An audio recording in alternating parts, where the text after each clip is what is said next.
கிறிஸ்துவுக்குள் பிரியமானவர்களே, இந்த 3ஆம் நாள் லெந்த் டே தியானத்திற்காக ஆண்டவர் கொடுத்த வசனம் என்னவென்றால், தேவனாய் கர்த்தர் ஆதாமுக்கும் அவன் மனைவிக்கும் தோல் உடைகளை உண்டாக்கி அவர்களுக்கு உடுத்தினார்.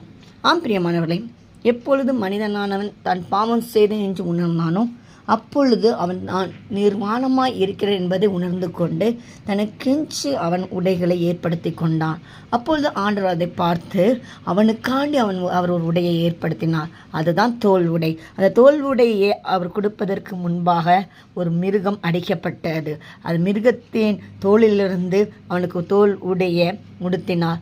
பிரியமானவர்கள், அதற்கு அர்த்தம் என்னவென்றால் அவனுடைய பாவத்தை போக்குவதற்காக அப்பொழுதே அப்பொழுது ஒரு மிருகத்தின் இரத்தமானது சிந்தப்பட்டது. அது மிருகத்தின் இரத்தத்தினால் அவனுடைய பாவம் நிவர்த்தியாக்கப்பட்டது. ஆனால் இந்த புதிய ஏற்பாட்டு காலத்தில் இயேசு கிறிஸ்து இரத்தம் நம்முடைய சகல பாவங்களின்